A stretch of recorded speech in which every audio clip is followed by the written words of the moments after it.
Philosophers ছিলেন যারা কিনা মানুষের কাজ কতটা এথিক্যাল কতটা আনএথিক্যাল এসব বিষয়ে আলোচনা করতেন। তো সক্রেটিস প্রথম হচ্ছেন এথিক্সের ধারণা দেন। তো সক্রেটিস কি বললেন? সক্রেটিস বললেন যে knowledge is the only virtue, অর্থাৎ জ্ঞান হলো একমাত্র মাধ্যম যার মাধ্যমে মানুষ নৈতিক তথা কর্তব্যপরায়ণ থাকতে পারবে। Knowledge is the only virtue. তো সক্রেটিস বললেন knowledge is the only virtue. তার যে স্টুডেন্ট প্লেটো, আমি একটু এসে করে নিচ্ছি, সক্রেটিসকে হিন্দিতে বলা হয় সুকরাত, প্লেটোকে হিন্দিতে বলা হয় আফলাতুন, এবং অ্যারিস্টটলের কথা আমরা আসবো আবার, অ্যারিস্টটলকে হিন্দিতে বলা হচ্ছে আরস্তু। তো যাই হোক, বলছিলাম যে knowledge is the only virtue. তো প্লেটো এসে বলছেন, না দাদা, আমার স্যার যেটা বলেছেন সেটা ভুল, আপনি ভুল করছেন। মানুষ জ্ঞানী হলেও সে নৈতিক নাও হতে পারে। ওসামা বিন লাদেন খুব শিক্ষিত ছিল, বা আবু বকর আল বাগদাদি, এরা খুব শিক্ষিত, তবে এরা নৈতিক নয়। এরা মানুষ সত্তাকে নৈতিকতা মনে করে, অর্থাৎ অবশ্যই ধর্মের মিস ইন্টারপ্রিটেশনের ফলে একটা নৈতিকতা আসছে, আমরা সে বিষয়ে যাব না। তবে এরা জ্ঞানী, এরা শিক্ষিত, এরা নলেজেবল, তা সত্ত্বেও এরা অনৈতিক। তো কি হচ্ছে, আমরা দেখতে পাচ্ছি যে প্লেটো এসে বলছেন যে না দাদা, আপনার ভুল হচ্ছে, নলেজ হচ্ছে একমাত্র ভার্চু হতে পারে না। তো প্লেটো চারটি ভার্চু দিচ্ছেন, বলছেন 4 কার্ডিনাল ভার্চু। প্রথমটা হচ্ছে উইজডম, অর্থাৎ বিবেক। সেকেন্ড ওয়ান ইজ কারেজ, সৎ সাহস। Third one is temperance,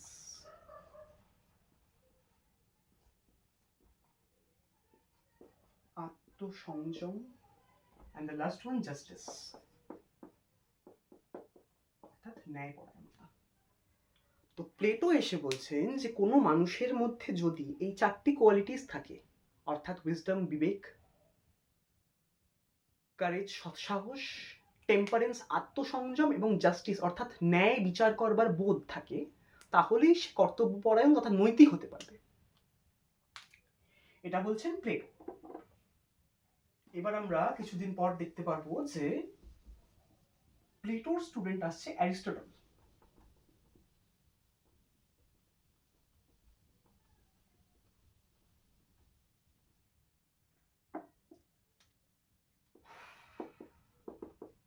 Aristotle এসে বলছে যে না, আমার স্যার এবং আমার স্যারের স্যার দুজনেই ভুল বলেছেন। ভুল বলেননি, আসলে কি হচ্ছে, আমরা যখন ইন্ডিয়ান ফিলোসফি পড়ি, ইন্ডিয়ান ফিলোসফিতে কি হচ্ছে যে 3টে নাস্তিক দর্শন, 6টি আস্তিক দর্শন, সমস্ত কিছু একসাথে কোএক্সিস্ট করছে, সহাবস্থান করছে।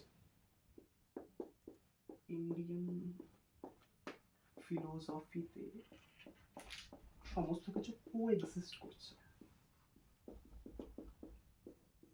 কোএক্সিস্ট করছে অর্থাৎ যে সাংখ্য দর্শন, ন্যায় দর্শন, সমস্ত প্রকার দর্শন একসাথে এক ছাতার নিচে থাকতে পারছে। কিন্তু ওয়েস্টার্ন ফিজিক্সে সমস্ত, ওয়েস্টার্ন ফিলোসফিতে সমস্তটা কানেক্টেড। এই ভারতীয় দর্শনে যেমন ইন্ডিভিজুয়ালিজমের কথা বলা হচ্ছে, অর্থাৎ এককবাদ, ইন্ডিভিজুয়াল ব্যক্তির স্পিরিচুয়াল ডেভেলপমেন্ট নিয়ে কথা বলা হচ্ছে ভারতীয় দর্শন। কিন্তু ওয়েস্টে যখন আলোচনা হচ্ছে, ওয়েস্টে হচ্ছে সোসাইটি বেসড, কোনো সামাজিক পরিমণ্ডলের উপর ভিত্তি করে সেই আলোচনা করছে। তো ওয়েস্টে কি হচ্ছে, ওয়েস্টে একজন কোনো ধারণা দিচ্ছেন, একজন কোনো ফিলোসফি, কোনো থিওরি দিচ্ছেন, পরের তার স্টুডেন্ট এসে বা অন্য কেউ এসে সেটাকে খণ্ডন করছেন। যেমন স্পিনোজার কিছু বক্তব্য লিবনিজ খণ্ডন করছেন, আমরা দেখতে পারলাম যে সক্রেটিসের কথা প্লেটো খণ্ডন করলেন, পরে অ্যারিস্টটল খণ্ডন করলেন। তো অ্যারিস্টটল কি বলছেন, অ্যারিস্টটল এসে বলছেন যে না, দুজনেই ভুল করলেন।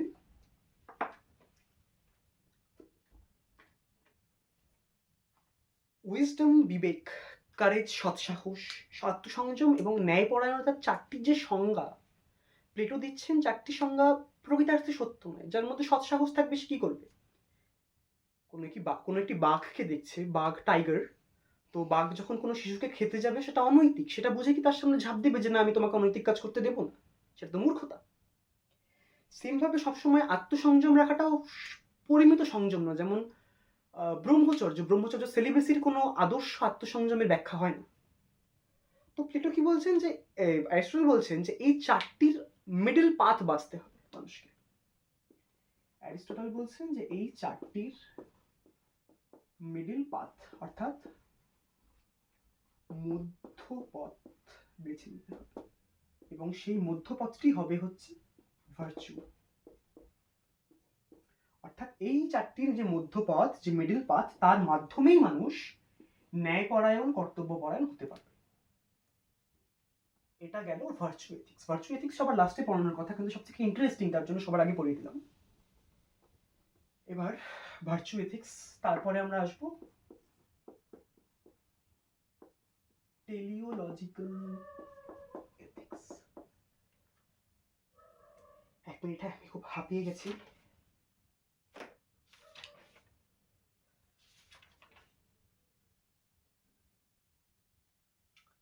তো টেলিওলজিক্যাল এথিক্সের আগে বলে দিচ্ছে যে মানুষকে বিধিবদ্ধ নিয়ম শৃঙ্খল তথা সভ্যতায় আনতে কিছু অনুশাসন তার মধ্যে আরোপিত করা হয়, যেটাকে আমরা বলছি এথিক্স।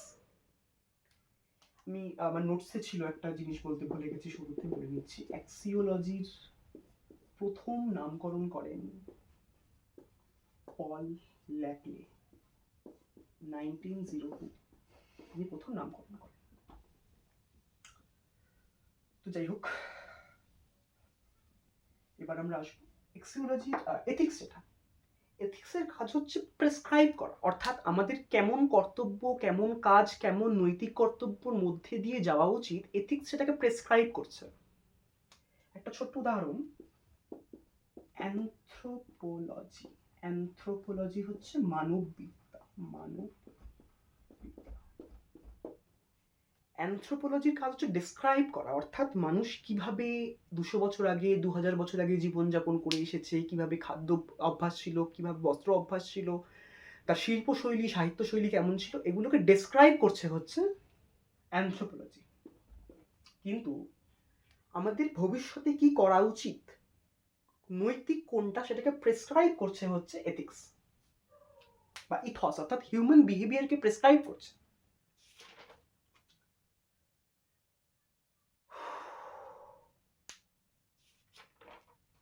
তো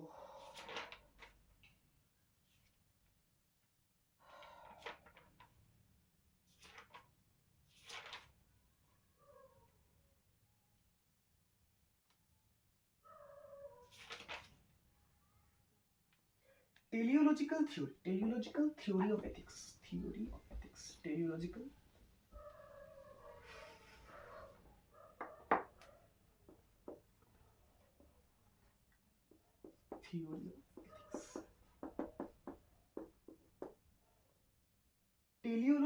theory of ethics বলছে যে end purpose is the main goal. End purpose is the main goal. অর্থাৎ end justified the means, অর্থাৎ শেষ কেমন হলো, যার শেষ ভালো তার সব ভালো। এটা হচ্ছে টেলিওলজিক্যাল এথিক্সের ফান্ডামেন্টাল থট, যে কোনো কাজ যখন আমরা শুরু করছি আমরা সেই কাজের মাহাত্ম্য দেখব না, কাজটা যখন শেষ হচ্ছে তার পরিণাম কি হতে পারে, সেটা হচ্ছে টেলিওলজিক্যাল থিওরির মেইন টপিক। এবার এই টেলিওলজিক্যাল থিওরির যেটা বিষয়, আমরা এথিক্সে বলছি, আমরা ডিওন্টোলজিক্যাল এথিক্স নিয়ে আলোচনা করবো এরপর। তো যাই হোক, ডিওন্টোলজিক্যাল এথিক্স শর্টে বলে নিচ্ছি। ডিওন্টোলজিক্যাল এথিক্স প্রেসক্রাইবড একটা এথিক্স, যেখানে কিনা বাইবেল হোক, গীতা হোক, বা বিভিন্ন ধর্মমত, বিভিন্ন গ্রন্থ থেকে আমাদেরকে আমাদের কর্তব্য প্রেসক্রাইব করা হচ্ছে। তো সেই ডিওন্টোলজিক্যাল এথিক্সে বলছে যে মিথ্যা বলাটা পাপ, মিথ্যা বলাটা অন্যায়। টেলিওলজিক্যাল এথিক্স বলছে যে যদি মিথ্যা বললে কারো প্রাণ বাঁচতে পারে,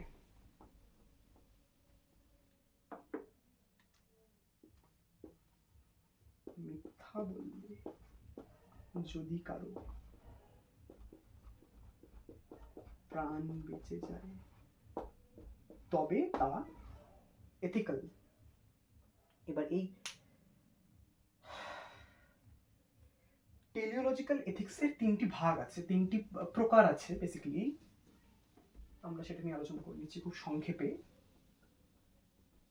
টেলিওলজিক্যাল এথিক্সের প্রথম যে ভাগ, খুব উচ্চারণটা করতেই দাদু ভেঙে যায়, ইউটিলিটারিয়ানিজম। Utilitarianism utilitarianism. সেকেন্ড হচ্ছে ইগোনিজম, এন্ড থার্ড হচ্ছে ইউডাইমোনিজম। এই যে তিনটি ফিলোসফিক্যাল অ্যাসপেক্ট, তিনটির আলাদা পারপাস আছে। যখন আমি বলছি ইউটিলিটারিয়ানিজম, সেটা হচ্ছে welfare of mankind, welfare of mankind, অর্থাৎ মানব সভ্যতার সামগ্রিক বিকাশ। আমি যখন ইগোইজম বলছি, ইগোইজম হচ্ছে হ্যাপিনেস। কার হ্যাপিনেস? ব্যক্তিগত। তুমি যদি কোনো কাজ করে খুশি অনুভব করো, যদি কোনো কাজ করে তোমার গিল্ট না হয়, তবে তা ঠিক, according to teleological theory, according to ইগোইনিজম।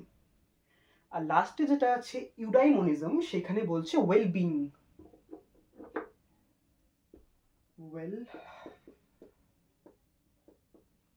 অর্থাৎ ভালো থাকাটার উপর প্রায়োরিটি দেওয়া হচ্ছে।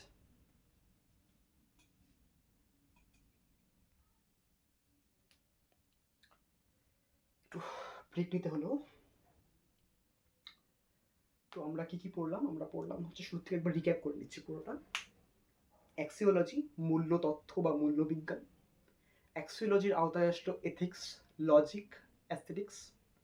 এথিক্সে পড়লাম মেটা এথিক্স, অর্থাৎ সত্য প্রকৃতার্থে সত্য কিনা, যেটা নৈতিক, সেটা সার্বজনীন না ব্যক্তিগত, মোরাল রিলেটিভিজম, মোরাল রিয়েলিজম, তারপরে মোরাল অ্যান্টিরিয়ালিজম।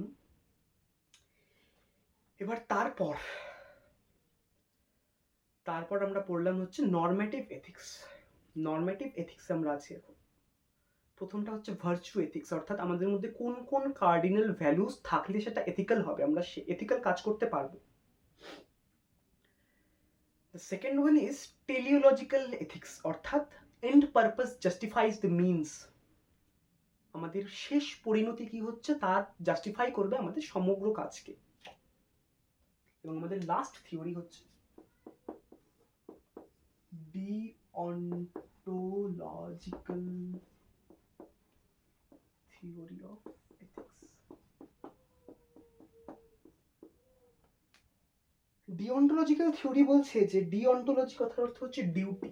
এখানে ডিঅন্টোলজি এবং অন্টোলজি সেম নয়, ডিউটি।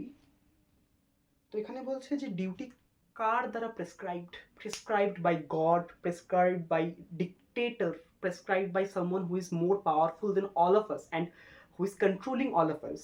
মানে ঈশ্বর হতে পারে, সেটা ডিক্টেটর হতে পারে, সেটা কোনো সাম্রাজ্যের সম্রাট হতে পারে, তার দ্বারা প্রেসক্রাইবড কোন লিপিবদ্ধ বা মৌখিক আদেশ ডিঅন্টোলজির আওতায় পড়বে। যেমন আমাদের ধর্মগ্রন্থে লেখা আছে সত্য বলা, চিরন্তন সত্য। আমি যেটা একটু উদাহরণ দিচ্ছিলাম যে সত্য বলাটাই পুণ্যের কাজ, মিথ্যা বলাটা পাপ বা অন্যায়। তো এখানে পারপাস যাই হোক না কেন, আমি যদি মিথ্যা বললে মানুষ বাঁচে আমি দেখবো না, আমি সত্যই বলবো। আমি সত্য বললে মানুষ মরে যাক, তাও আমি সত্যই বলবো। এটা হচ্ছে ডিঅন্টোলজিক্যাল থিওরি। এখানে ডিঅন্টোলজিক্যাল থিওরিতে মেইনলি খ্রিশ্চান আর জিউসরা বিশ্বাস করতেন ডিঅন্টোলজিক্যাল থিওরি। তো আজকে আমরা পড়লাম হচ্ছে কমপ্লিট এথিক্স। একবার রিক্যাপ করে দিচ্ছি শর্টে। ডাস্টার